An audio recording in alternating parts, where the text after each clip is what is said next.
Good morning. Good morning. And welcome to Emmanuel Lutheran Church, member of the Evangelical Lutheran Synod, as we today begin Advent season. It is the most joyful time of the year as we look around and see how beautiful the altar and all its decorations.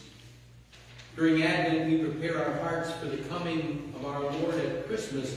However, we also are to reflect on his second coming. Today, we look at the Advent candles. A new Advent candle is lit each Sunday. Each candle represents something different. Often, the first, second, and fourth candles are purple, and the third candle is a rose-colored. The fifth candle is white and placed in the middle of the wreath, and it is lit on Christmas Day to celebrate Christ's birth. The first candle symbolizes hope, and it is called the prophet candle. The prophets of the Old Testament, especially Isaiah, waited in hope for the Messiah's arrival. The purple candle symbolizes royalty, repentance, and fasting. We began with our first hymn, hymn number 75.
begin on page 5 in the front of our hymnals.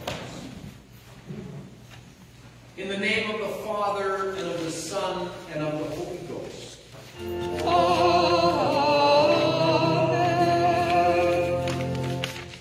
Beloved in the Lord, let us draw near with a true heart, confess our sins unto God our Father, beseeching him in the name of our Lord Jesus Christ to grant us forgiveness. Our help is in the name of the Lord.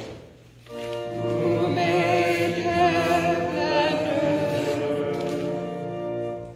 I said, I will confess my transgressions unto the Lord. And thou forgivest iniquity of my sin. Almighty God, our Maker and Redeemer, we poor sinners confess unto thee that we are by nature sinful and unclean, that we've sinned against thee by thought, word, and deed. Wherefore we flee for refuge to thy infinite mercy, seeking and imploring thy grace for the sake of our Lord Jesus Christ.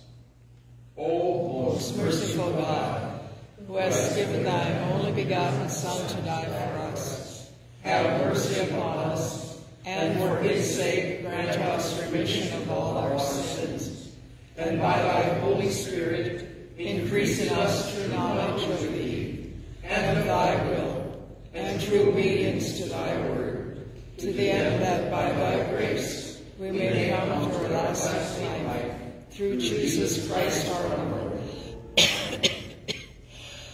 Almighty God, our heavenly Father, hath had mercy upon us, and has given his only Son to die for us, and for his sake forgives us all our sins. To them that believe on his name, he giveth the power to become the sons of God, and has promised them his Holy Spirit. He that believeth and is baptized shall be saved.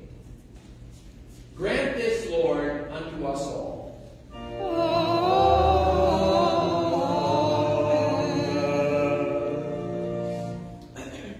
The psalm of the day, which is printed in your bulletins, is Psalm 25, and we read that responsibly.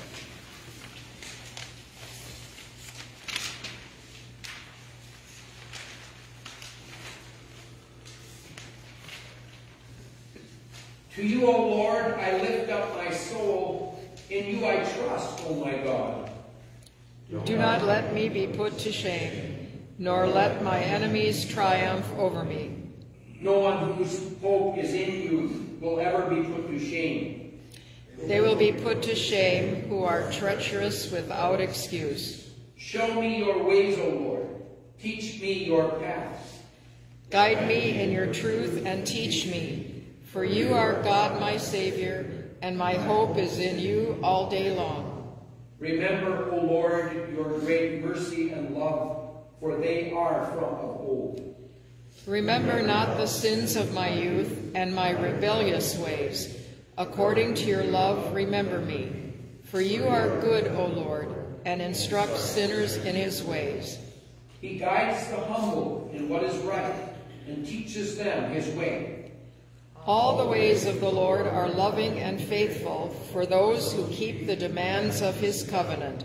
O Lord, forgive my iniquity, though it is great. Who then is the man that fears the Lord? He will instruct him in his way chosen for him. He will spend his days in prosperity. His descendants will inherit the land. The Lord confides in those who fear him. Make his covenant known. For my Eyes are ever on the Lord. Only he will release my feet from the snare. Glory be to the Father, and to the Son, and to the Holy Ghost, as it was in the beginning, is now, and ever shall be, world without end. Amen. Glory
Lord God, Heavenly Father, we thank and praise you forever that you sent your Son to rule over us poor sinners, who for our transgressions justly deserve to remain in the bondage of sin and Satan, and that in him, our meek and righteous King, who by his death became our Savior from sin and eternal death, we beseech you so to enlighten, govern, and direct us by your Holy Spirit, that we may remain faithful and firmly believe in him, obtaining eternal salvation through the same, your Son, our Lord Jesus Christ, who lives and reigns with you in the Holy Spirit, one true God, now and forever.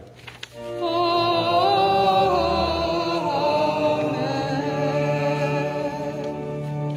Please be seated for the readings.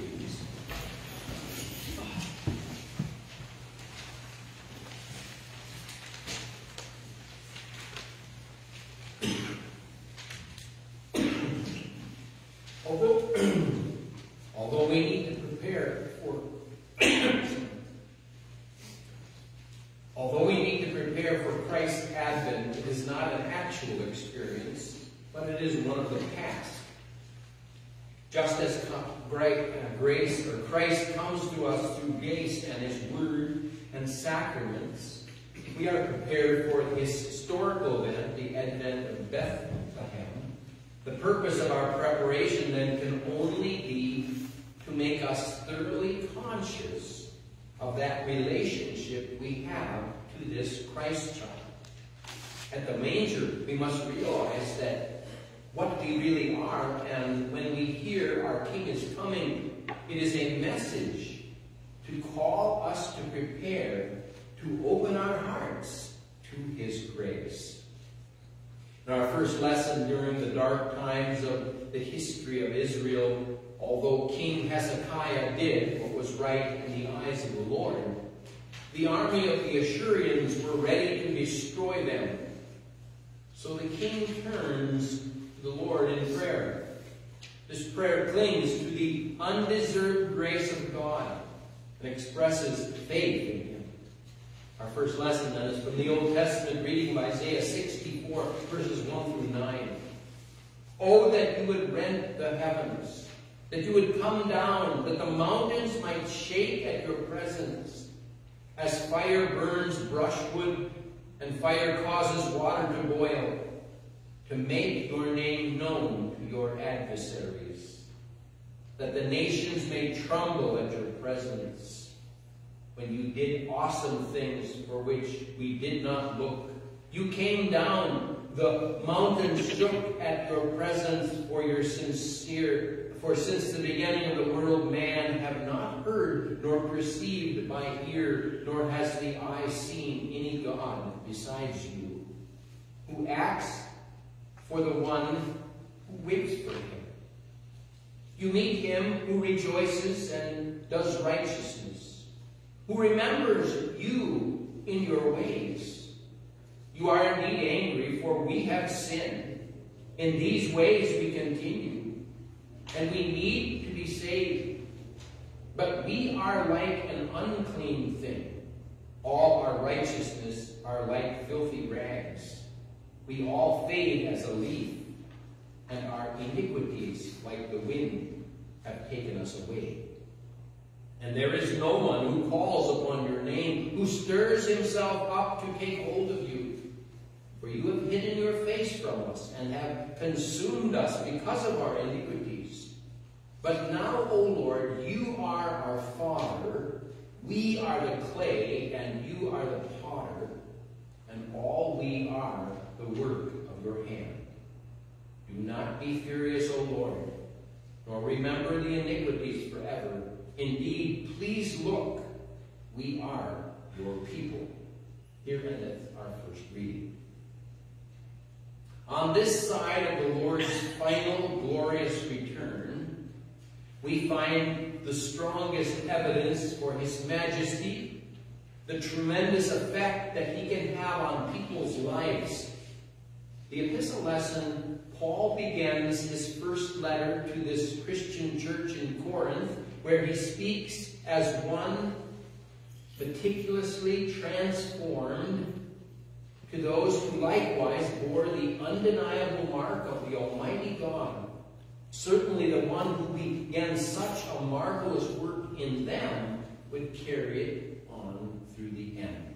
The epistle lesson for this, the first Sunday in Advent, is written in 1 Corinthians chapter 1, verses 3 through 9. Grace and peace to you from God our Father and our Lord and Savior, Lord Jesus Christ. I thank my God always concerning you for the grace of God which was given to you by Christ Jesus, that you were enriched in everything by him, in all utterance, in all knowledge, even as the testimony of Christ was confirmed in you, so that you come short in no gift, eagerly waiting for the revelation of our Lord Jesus Christ, who will also confirm you to the end, that you may be blameless in the day of our Lord Jesus Christ. God is faithful, by whom you were called into the fellowship of his Son, Jesus Christ our Lord. Here endeth the epistle. We join in the gradual. Alleluia. Remember, O Lord, your tender mercies, for they have been from of old.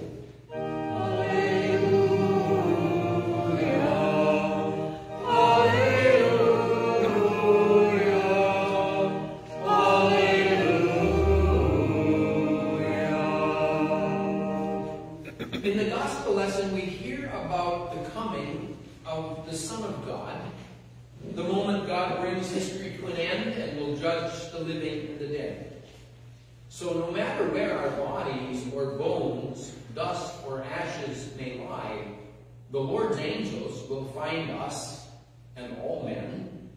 He also gives us a warning. Be on guard, be alert.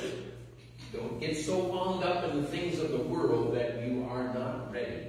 The Holy Gospel is written in the 13th chapter of St. Mark, reading verses 24 through 37. Please rise for the reading. Glory be to thee, O Lord. But in those days after the tribulation, the sun will be darkened, and the moon will not give its light, and the stars of heaven will fall, and the powers in the heavens will be shaken.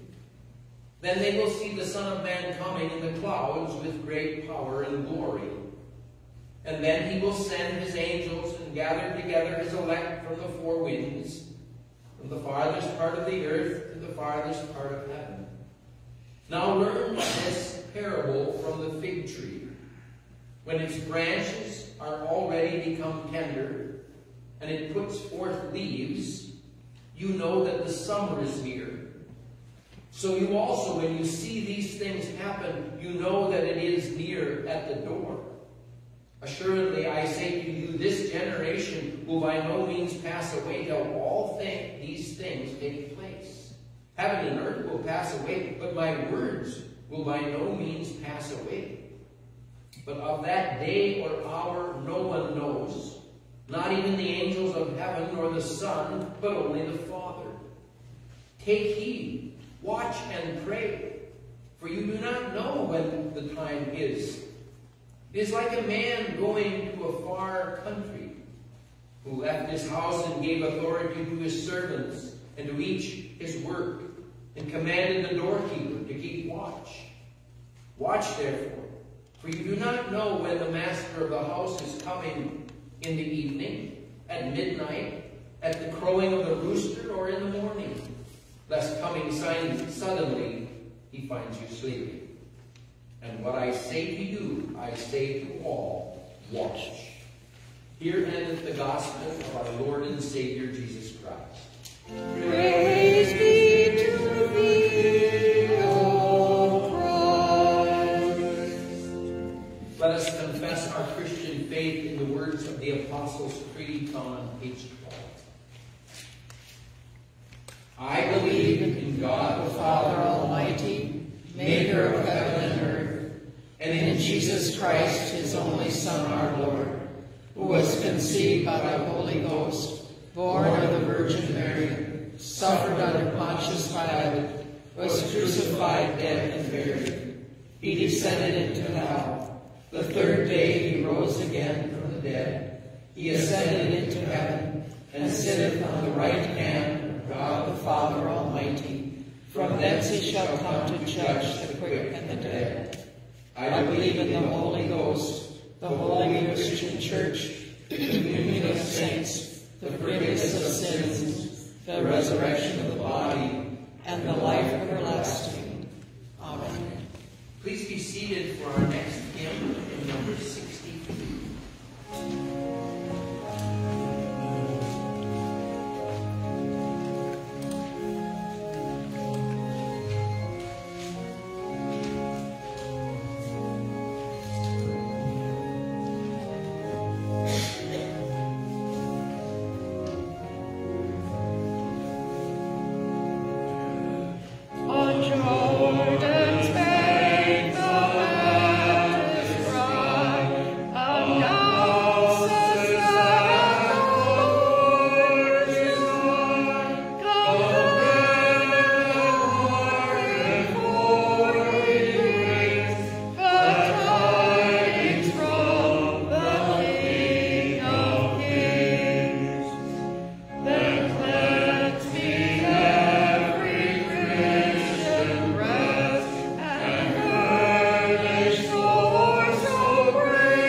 Let us pray.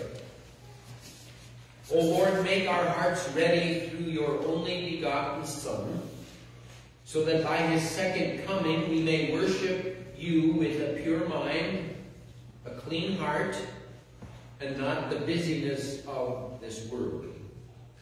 Help us always with thy Holy Spirit to rejoice in the coming celebration of the newborn King, our Lord and Savior, that baby in a manger.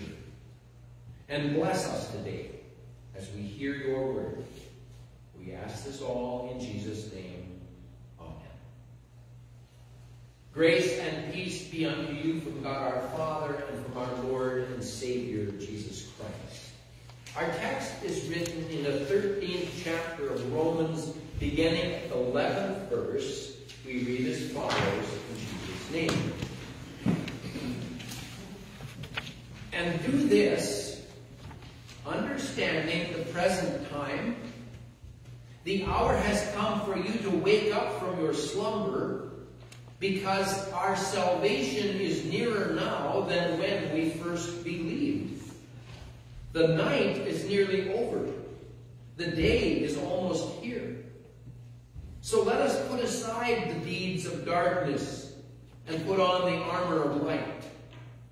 Let us behave decently, as in the daytime, not in orgies or drunkenness, not in sexual immorality or debauchery, not in dissensions and jealousy. Rather, clothe yourself with the Lord Jesus Christ, and do not think about how to gratify the desires of the sinful nature. O Lord, sanctify us by your truth. Your word is truth. Amen.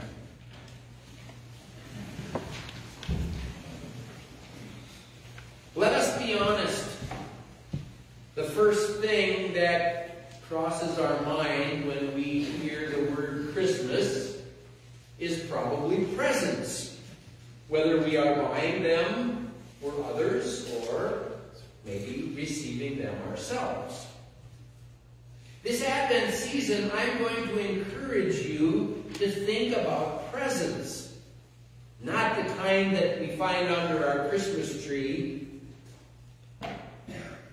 In our sermons this Advent season, which begins today, we're going to focus our hearts and minds on spiritual gifts, which God has given us through his Son, Jesus, whose birth we celebrate on Christmas Eve.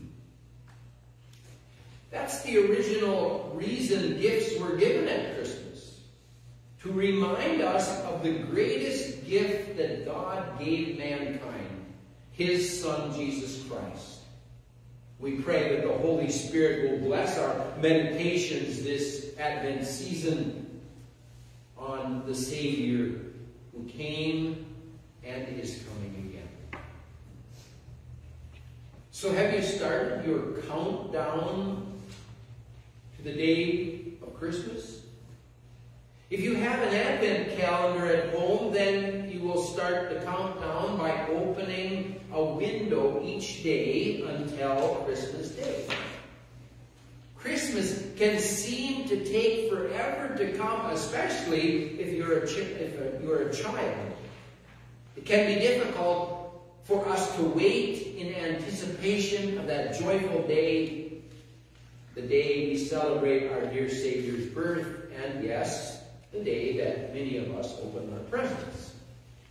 Dear fellow redeemed, well, if anticipation for Christmas makes it hard for us to wait, that's nothing compared to the anticipation we should feel about God's gifts. The gift of salvation, which is our theme today. This is an especially important thought for us to keep in mind, not only at Christmas, but through all our lives. As believers in Christ, we are living in that gift of salvation right now. From the moment of your conversion, the salvation Jesus won for us on the cross, it is forever made your own by his gift. So let's look at a biblical example. You remember Zacchaeus, the tax collector? He met Jesus and was brought to faith. Jesus declared, "Today salvation has come to this house." And what Paul is talking about in our text, however, is that what we are looking forward to with such anticipation is the day we will finally enjoy our eternal salvation in heaven. Paul writes in these first two verses of our text, "For salvation is nearer to us now than when we first believed. The night is far gone, the day is at hand." That night, which Paul is speaking of here, refers to this life, which at times has darkness, uncertainty, sin, and death. And the day refers to our final deliverance that could be either the last day when Jesus comes again, or the last day of our lives here on earth, whichever comes first. Like Christmas, the celebration of Jesus' first coming, our anticipation and excitement as we look forward to his second coming should be with hopeful anticipation. Unlike Christmas, however, we don't know when that day of our salvation or the last day is going to be. However, Paul gives us some encouraging words in our text. Again, he reminds us salvation is nearer to us now than when we first believed. If you can think of your life as one giant Advent calendar, remember, Advent means coming. So during this season, when we count off the days until we celebrate Christ's first coming at Christmas, we should also be looking forward to his second coming.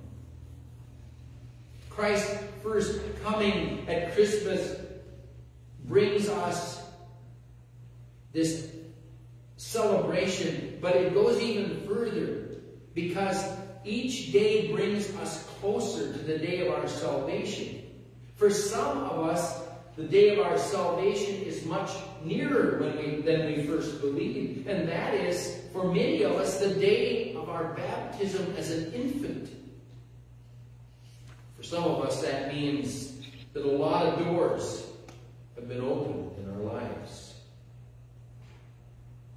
Each one of us is, like one hymn writer put it, a day's march nearer home. What makes the day of our salvation then such a great gift is that we look forward to this gift with anticipation and joy. First of all, just think of what heaven will be like. John 14, verses 1 through 3 says, "Do not let your hearts be troubled. You believe in God, believe also in me. In my Father's house are many rooms. If it were not so, I would have told you. I am going there to prepare a place for you. And if I go to prepare a place for you, I will come again and take you to be with me, that you may also be where I am." The gift of salvation that God gives us through Jesus Christ is an everlasting peace and joy in the presence of God himself and all believers who have gone before us. Sometimes we can't see the great value of this gift of salvation, but if we think about what's not going to be there in heaven, it may help.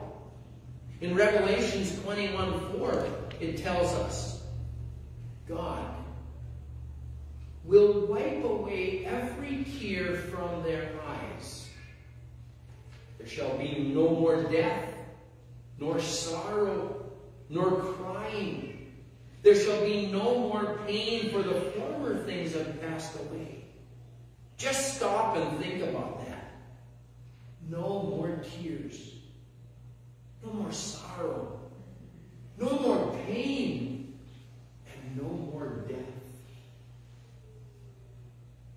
But like an excited child on Christmas Eve night, we must wait. Wait for the advent, the coming of our Lord. And what are we to do while we wait for this gift of salvation? Paul tells us in our text to stay alert. You know the time that the hour has come for you to wake from sleep. Paul is here referring to our spiritual sleep, which we have been reminded of over the last Sundays of the church year. The carelessness, the indifference in matters of faith, and our godly living. One of the Lutheran commentators writes, "A sleeper does not know where he is or what he is, or what hour has struck. He is dead to his duties and his opportunities. He may dream but does not know, and he cannot act." The Christian life is a constant awakening and waiting life. Our Christian life is to be a life of activity and action, one of doing the works of God. Besides, when you are excited and anticipate a big day to come, you simply can't sleep. And Paul reminds us then that that day is at hand. Therefore, since we know that the day of our salvation is at hand, Paul says, let us cast off the works of darkness. And he lists some of those works of darkness.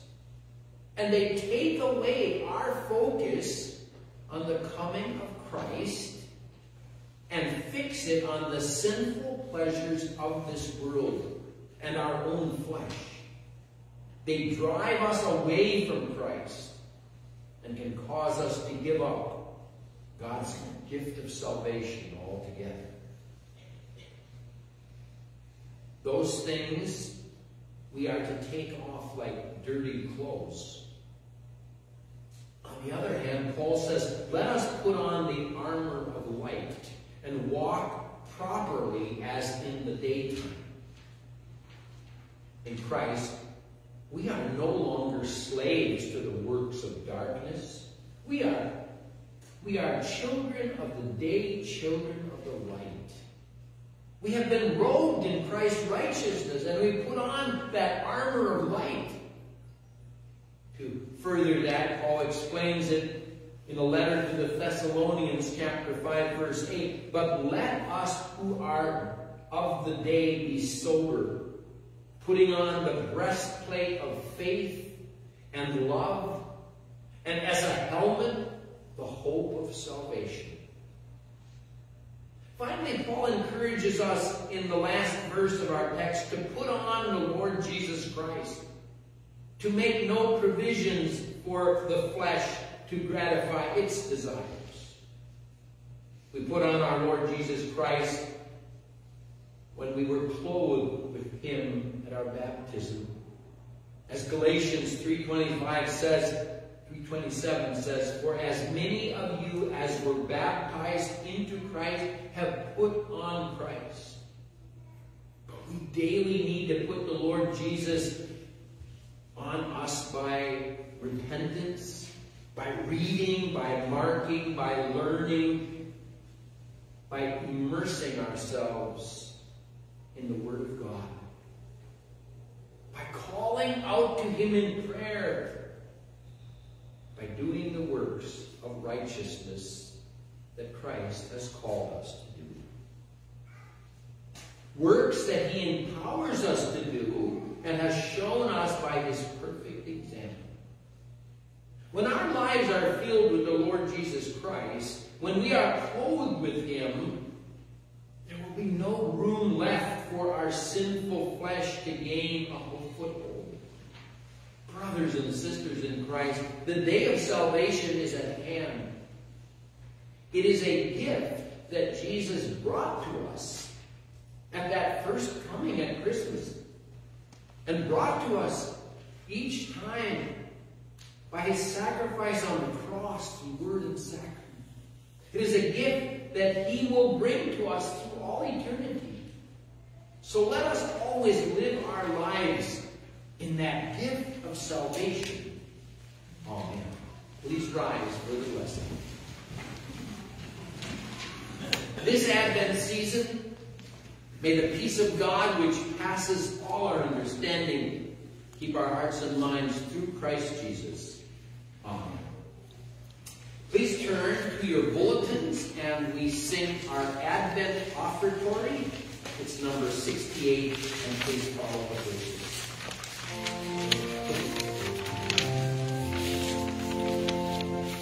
The advent of our King, our prayers must now employ, and we must hymns of welcome sing in strains of holy joy.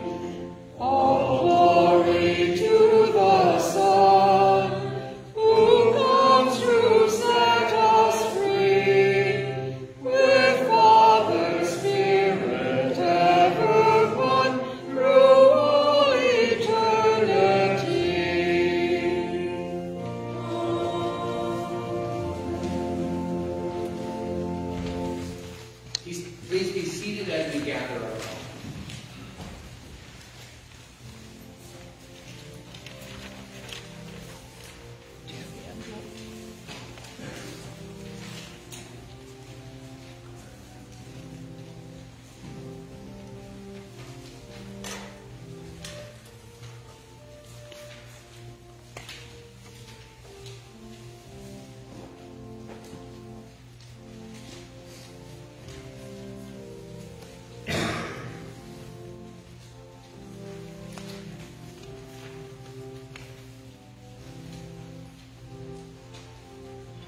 rise for prayer.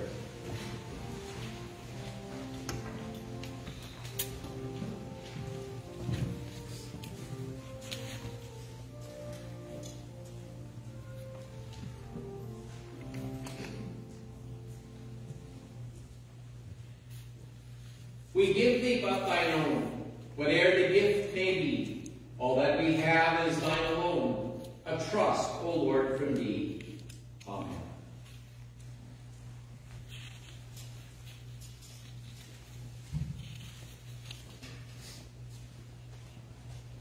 Hosanna to the Son of David. Blessed is he that cometh in the name of the Lord. Hosanna in the highest.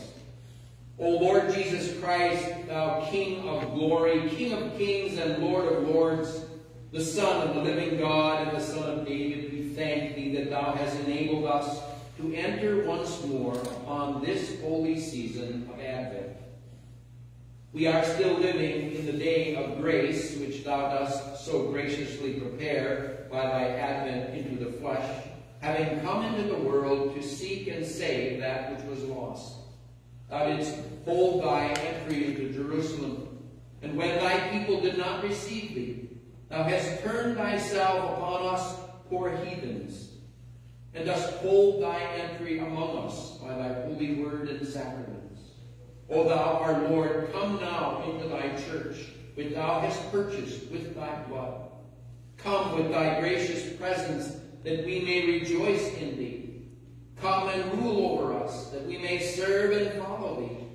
Come with thy love, humbly and perfect obedience, and let thy lowliness become our glory. Come into the minds of thy people and bless us, for we are your heritage. Forgive us our sins, and do not cast us away, for thou art meek and gracious. Clothe us with the garment of righteousness, for thou art righteous. Sanctify us with the abundance of your blessings. Thou didst come poor for our sakes, but by thy poverty you made us rich. Preserve, we beseech thee, thy beloved church among us. Dwell and rule in the hearts of your baptized children. Grant that the blind and those sinners may turn to repentance. Preserve thy believers in the state of grace. Strengthen our pastors and teachers, our colleges, that they may proclaim thy word with boldness and power to the salvation of many souls. Preserve thy word, the pure doctrine and holy life that is prepared the way for thee, for us to enter. Make us willing to give all we possess, if need be, for thy sake, as much as thou hast for our sake became poor. Bestow upon us thy grace, that we may flourish beneath thy very cross. Set our afflictions on things above, to be watchful and ready to receive thee with gladness and serve thee with a pure heart, until we enter our heavenly Jerusalem. Lift up our voices to thee in everlasting song of praise. Hear us, Lord Jesus, as we pray this prayer, the prayer you taught us to pray. Our Father, who art in heaven, hallowed be thy name. Thy kingdom come, thy will be done, on earth as it is in heaven. Give us this day our daily bread, and forgive us our trespasses, as we forgive those who trespass against us.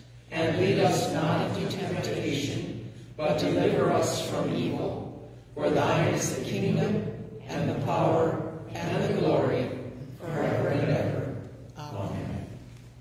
Please be seated for our next hymn, hymn number 87.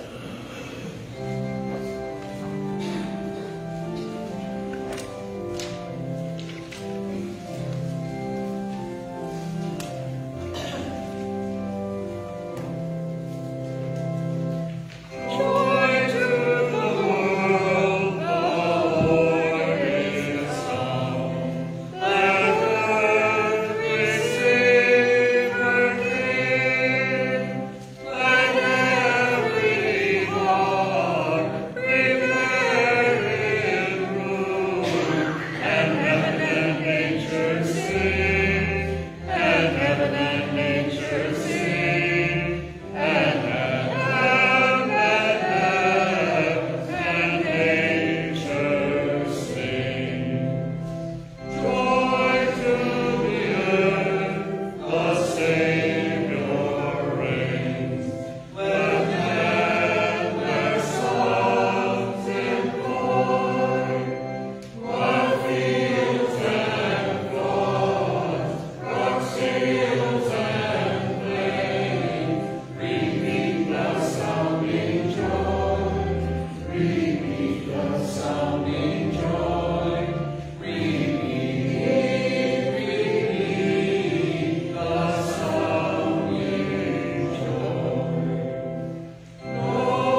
Scriptures to be written for our learning. Grant that we may in such wise hear them, read, mark, learn, and inwardly digest them, that by patience and comfort of thy holy word we may embrace and ever hold fast the blessed hope of everlasting life, which thou hast given us in our Savior Jesus Christ, who liveth and reigneth with thee and the Holy Ghost, ever one God, world without end.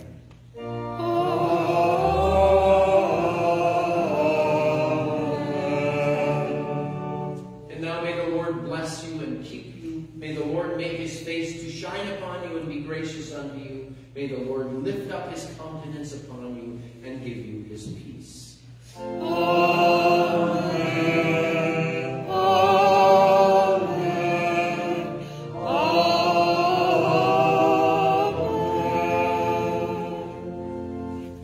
Please be seated for our closing hymn, number 73, verses 4 and